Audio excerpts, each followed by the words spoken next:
Hello and welcome back to Culinary Road, where I, as an amateur home cook, try to increase my culinary skills until I'm a professional.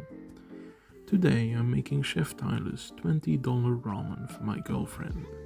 The link to the recipe is down below. I'm using double the ingredients because we're two people. We have 2 packs of Shin ramen, or any ramen you'd like. 1.5 meatballs because spam isn't available in Belgium, 2 cloves of garlic, seaweed, kimchi, and finally some Kewpie mayo. We'll start off by using our trusty measuring cup to measure the required amount of water for your ramen.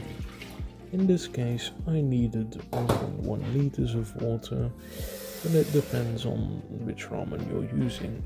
Please read the back of your ramen package to know how much you need.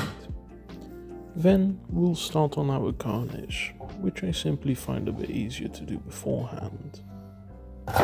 We'll start by crushing the garlic with a knife and then chopping it into little pieces. Then we'll also cut the meatballs into thick slices and finally move on to the seaweed or nori. I'm cutting the seaweed into small pieces because I find that more enjoyable. Feel free to cut it into larger pieces or just small sheets if you prefer that. Whatever suits your liking.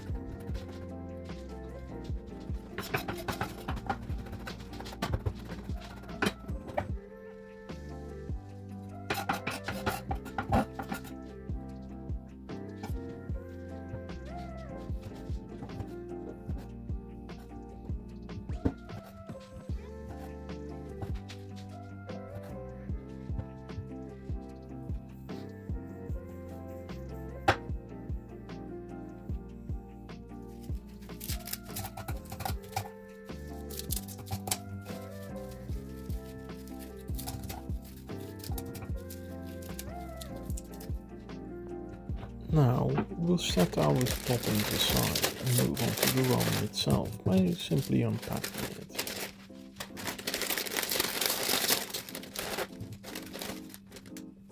I also forgot to mention it, but you'll need 2 eggs as well.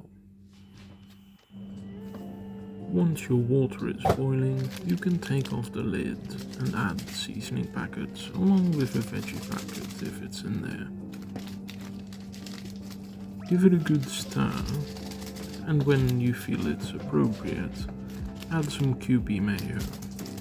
I found that 2 tablespoons, heaped tablespoons, were a great amount for us, so I recommend a large tablespoon if you'd like that.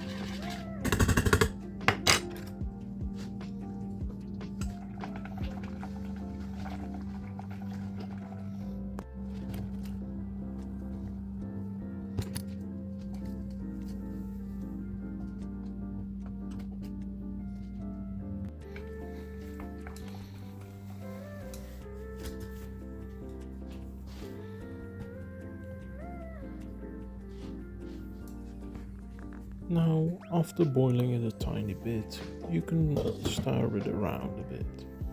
Make the noodles feel loose, and once they're a little softened, you can move on to the eggs, which, in my opinion, are the best part of this dish.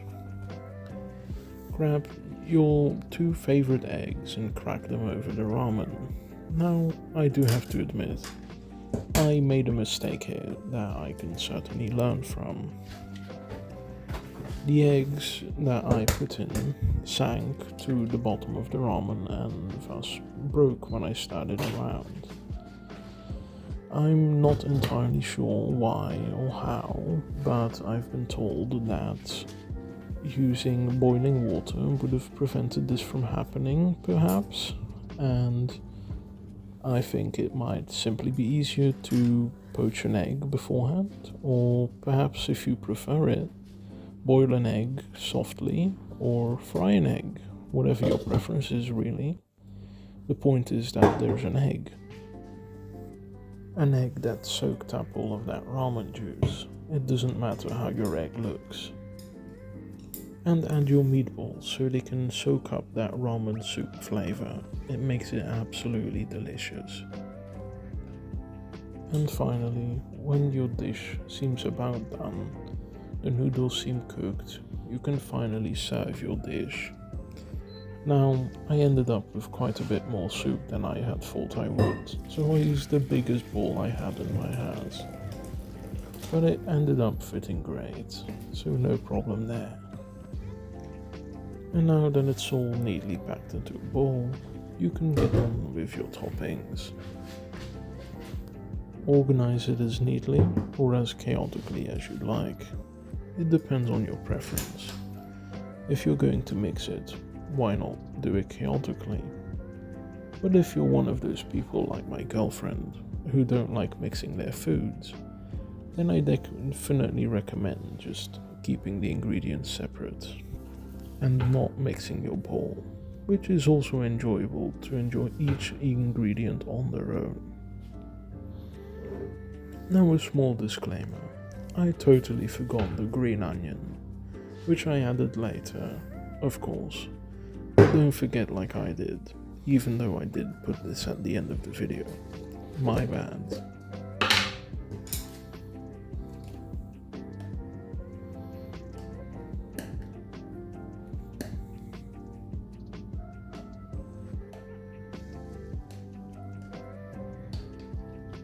And there we have it, a lovely dish of ramen for you to enjoy with your partner or on your own. I won't judge how much you eat, I eat a lot. This dish was amazing. I fully recommend you make it at home. It's worth the extra bit of money.